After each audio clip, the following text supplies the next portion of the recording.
Party నేతగా మాట్లాడటం అలవాటైపోయి ప్రెసిడెంట్గా మన శాసనసభ పక్ష నాయకుడిగా మాట్లాడాలంటే కొత్తగా ఉంది. ఇప్పుడు గొడవలు పెట్టుకోవడం, మాట్లాడటం, సమస్యలు తీసుకురావడం. బట్ మీ అందరికీ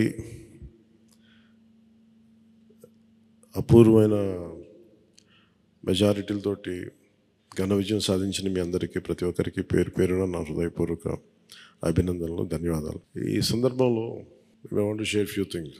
చాలా ఒంటరి ప్రయాణం చేశాం. జాతీయ స్థాయి నాయకులు కూడా ఢిల్లీలో వాళ్ళు అడుగుతుంది ఏంటంటే, నువ్వు ఎలా పార్టీ నడిపావు?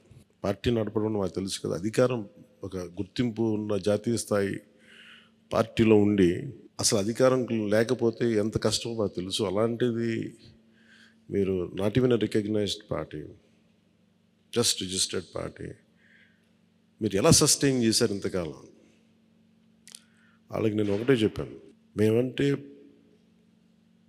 ప్రేమించే జన సైనికులు, వీర మహిళలు, జనసేన మద్దతుదారులు, వారి వల్ల మేము బలంగా నిలబడగలిగాం.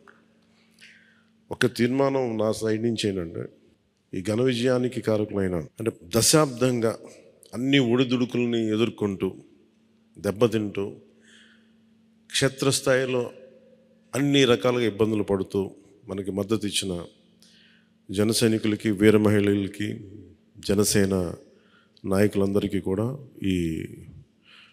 వారికి నా మనస్ఫూర్తిగా నా అభినందనలు తెలియజేస్తూ ఉన్నాను. మీరు లేకపోతే ఈ రోజున ఈ విజయం ఉండేది కాదు. అలాగే ఈ విజయం అసలు మనం చేసిన పోరాటానికి ముగ్ధులై 2019లో తప్పు చేసాం, ఈసారి ఎట్టి పరిస్థితుల్లో మేము తప్పు చేయమని ప్రతి ఒక్కరూ ఒక 100 మందిలో కలిస్తే 100 మంది చెప్పేవాళ్ళు, ఒకళ్ళు కలిస్తే ఒకళ్ళు చెప్పేవాళ్ళు, ఏ మూలకెళ్ళి చెప్పేవాళ్ళు. ఈ రోజున మనందరికీ కూడా ఇంత భారీ మెజారిటీలు వచ్చినాయి అంటే మనల్ని నమ్మిన ప్రజలందరికీ హృదయపూర్వకంగా మన ఈ మీటింగ్ తరపు నుంచి నేను వారికి నా కృతజ్ఞతలు, అభినందనలు తెలియజేస్తున్నాను. మనకి వీ హ్యావ్ గ్రేట్ రెస్పాన్సిబిలిటీ. అంటే నేను మొన్నదాకా మాట్లాడుతున్నప్పుడు అదొక పొలిటికల్ రెటారిక్ అనిపించుకోవచ్చు, but I believed in that and I believe in it. అంటే we have to bring back accountability in politics. జవాబుదారీతనం తిరిగి రాజకీయాల్లోకి తీసుకురావాలి. గొడవ పెట్టుకునేటప్పుడు అంటే మనోహర్ గారు మేము చాలాసార్లు మాట్లాడుకున్నప్పుడు, cooperation and confrontation is a part of democracy.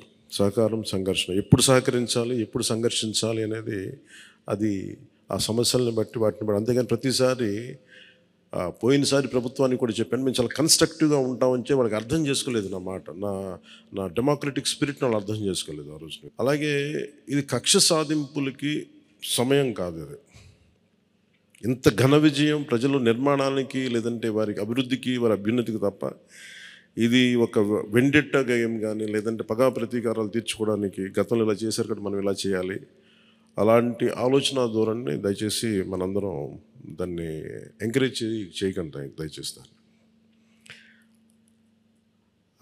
అలాగే చాలా చాలా క్షేత్రస్థాయిలో ప్రతి ఒక్కరూ అందుబాటులో ఉన్నారు నాతో సహా. ఈరోజున జాతీయ స్థాయిలో మనం సాధించిన విజయాలు కూడా చెప్పుకోవాలి. చాలామంది పొలిటికల్ పార్టీ ప్రారంభించారు, మూసేశారు భారతదేశం మొత్తం మీద. ఈవెన్ ఫ్రమ్ పంజాబ్ నుంచి ఎవరు వచ్చి మాట్లాడుతున్నారు, వాళ్ళ అకాలీదళ్ ఫ్యాక్షన్ ఒకటి. మా నాన్నగారు స్టార్ట్ చేశారు, మేము స్టార్ట్ చేసి ఇనిషియేట్ చేసి ఆఫ్ చేసేసుకోవాల్సి వచ్చిందని. మన ఎన్నికలకి మనం సాధించింది from a registered political party నుంచి రికగ్నైజ్డ్ పొలిటికల్ పార్టీ. రెండు, నెవర్ బిఫోర్ ఇన్ భారత్ పోటీ చేసిన అన్ని స్థానాల్లో భారీ మెజారిటీలతోటి గెలుపొందటం 100% స్ట్రైకింగ్ రేట్, 100%. అంటే మన మీద ఎంత విశ్వసనీయత ఉంది, అంటే ఎంత విశ్వాసం ఉంది ప్రజలకి, ఎంత నమ్మారు, ఇది వాళ్ళు చేసి చూపించారు.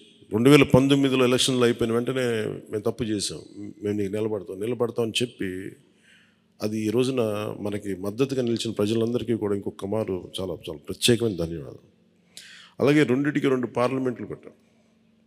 అంటే దాదాపు మీరు చూస్తే 2 పార్లమెంట్లు మనం ఇవి తీసుకుని దాదాపు ఒక 45 స్థానాల్లో మన ప్రభావితం ఉన్నారు మనం ఖచ్చితంగా డైరెక్ట్గా. అలాగే మన టీడీపీ, మన ఎన్డీఏ కూటమిలో మిగతా పార్టీల విజయానికి కూడా మేము ఎంత బలంగా నిలబడ్డాం మీ అందరికీ తెలుస్తుంది. ఓట్ ట్రాన్స్ఫర్ ఎంత బాగా జరిగిందో. ఫస్ట్ టైం చాలా అవేకెండ్ ఓటింగ్ జరిగింది, చాలా రెస్పాన్సిబుల్ ఓటింగ్ జరిగింది. వీళ్ళందరూ న్యూ జనరేషన్. అసలు యువత ఎంత నమ్మారంటే అర్ధరాత్రి వాళ్ళకి 12 అయినా కానీ 11 అయినా కానీ ఆ ఎండలో మండుటెండలో నిలబడి మధ్యాహ్నం నుంచి వాళ్ళ క్యూలు వాళ్ళకి వంతు చివరికి అలా నిలబడి మరి ఓట్లేసారు. అంటే ఇవన్నీ చాలా చాలా బాధ్యతనిచ్చాయి. అలాగే ఈరోజు మనం మాట్లాడుకున్నప్పుడు కూడా రేపు మన పవర్ షేరింగ్ ఏంటి ఇవన్నీ కూడా మీకు తెలియజేస్తాను. ఇది మన ప్రతి ఒక్కరికి నా ఉద్దేశం మనందరం అందుబాటులో ఉండాలి. అది మీరు మనందరం కలిపి ఒక సమిష్టిగా ఒక నిర్ణయం తీసుకుందాం, ఒక కమిటీగా ఏర్పడి ఎన్ని రోజుల్లో మనం నియోజకవర్గంలో అందుబాటులో ఉండాలి. అలాగే ప్రభుత్వానికి సంబంధించి సమస్యలకు సంబంధించి ప్రజలకి ఎంతంత ఏ అవసరాలు ఉంటే మనం ఎలా అనుసంధానం చేసుకోవాలి మిగతా మన ఎన్డీఏ పార్ట్నర్స్ తోటి. అలాగే కేంద్రంలో ఇప్పుడు మనకి చాలా చోట్ల మన నియోజకవర్గాల్లో బ్రిడ్జ్ ఒక్కోసారి ఓవర్ బ్రిడ్జెస్ కానీ ఇవన్నీ కేంద్ర పరిధిలో ఉంటాయి. అవన్నీ మీరు చేయాల్సింది అంటే మన నియోజకవర్గపు సమస్యలు ప్రాధాన్యత అంటే యాజ్ పర్ ప్లీజ్ ప్రయారిటైజ్ చేసి మనం కొన్ని కేంద్రం ద్వారా జరిపించాల్సినవి ఉంటే అది చేద్దాం. అలాగే ఇది మనం దేనికోసమైతే నిలబడ్డామో మాట ఇచ్చామో వాటికి నిలబడతాం. అలాగే పాలకొండకి మనం వెళ్ళినప్పుడు అక్కడ ఏనుగులు వచ్చి పంట పొలాలు ధ్వంసం చేస్తాయి. ప్రతి చిన్న చిన్న సమస్య. అలాగే irrigation projects, minor irrigation projects వీటికి చాలా తక్కువ నిధులతోటి 20-25 కోట్లతో అయిపోయే పనులు చాలా ఉన్నాయి. అండ్ మేజర్గా మన ఎలక్షన్స్లో మనం చెప్పింది విద్య, వైద్యం, ఉపాధి, సాగునీరు, తాగునీరు అండ్ లా అండ్ ఆర్డర్. ప్రజల మాన ప్రాణ ఆస్తుల సంరక్షణకి మనం చాలా చాలా జవాబుదారీతనంగా ఉండాలి. అలాగే మనకిచ్చింది ఇది ఎందుకంటే నెక్స్ట్ జనరేషన్ వచ్చింది, అది మనందరం అర్థం చేసుకోవాలి. పాత తరం రాజకీయాల్లాగా కూర్చోబెట్టి మన పవర్ని ఎక్సర్సైజ్ చేస్తామంటే కుదరదు. ఎందుకంటే ప్రజలు ఎంత మద్దతుగా నిలబడ్డారో వాళ్ళు అంతే బలంతో మనం నిలదీయగలరు. అది మనం దయచేసి మర్చిపోతుంది. నాతో సహా నేను మర్చిపోదాన్ని. అందుకని లెటర్స్ బి వాళ్ళు ఒకసారి కోపంతో ఒక మాట మాట్లాడినా అసహనంతో అది మనం భరించాలి తప్ప. అలాగే విమర్శించేటప్పుడు కూడా దయచేసి అది పర్సనల్ అటాక్స్ ఎవరికి వెళ్ళకండి. వాళ్ళని మీరు చూశారు కదా, పోయినసారి ఆయన గత ప్రభుత్వాన్ని హ్యాండిల్ చేసిన ముఖ్యమంత్రి గారు ఎన్ని మాట్లాడి నేను ఎందుకు స్పందించలేదు వ్యక్తిగతంగా అంటే అది ఆ ప్రెసిడెంట్ ఆపేద్దామని మనం ఎక్కడ చేయాలి. అలాగే పార్టీ ఒకటి మనందరం చేయాల్సింది ఒకటి టైమ్స్, ఒకటి పంక్చువాలిటీ, సరైన సమయానికి రావడం. మీరు కావాలంటే గంట ముందు రండి. నైట్ 1:30, 2:30 అని పడుకునేటప్పటికి. ఎందుకంటే ఇది మనం 5 సంవత్సరాల కాలాన్ని ఎంత సద్వినియోగం చేసుకోగలం దాని మీద ఆధారపడి ఉంటుంది భవిష్యత్తు. దయచేసి మనందరం నియమావళిని పాటిద్దాం. కొంత మనలో కూడా మనం వన్స్ ఇన్ ఎ వైల్ మనందరం కూర్చొని మేబీ ఓవర్ లంచ్, ఒక ఈవినింగ్ ఒక చాయ్ పే చర్చ లాగా ఏమేం చేయాలి. అలాగే మనం కూడా కొంత కలుపుగోలుతనం చూపించాలి మిగతా పార్టీలు, మన ఎన్డీఏ కానీ బీజేపీ, మన ఎన్డీఏ పార్ట్నర్స్ అందరికీ కూడా. అంటే మీరు మనం ప్రత్యేకించి మనం ఎక్స్క్లూజివ్గా ఉండకుండా అందరితో మమేకం అవ్వాలి. అట్ ద సేమ్ టైం మనం నాట్ లూజింగ్ అవర్ ఐడెంటిటీ. అందుకని ఇవన్నీ దృష్టిలో పెట్టుకొని ఇప్పుడు మనం ఢిల్లీలో మనం చేసినట్టుగా మన ప్రధానమంత్రి గారి పేరుని నన్ను కూడా ప్రతిపాదించినట్టుగా ఈ రోజున రాష్ట్ర ఎన్డీఏ నాయకులు మనం ఎన్నుకోవాలి.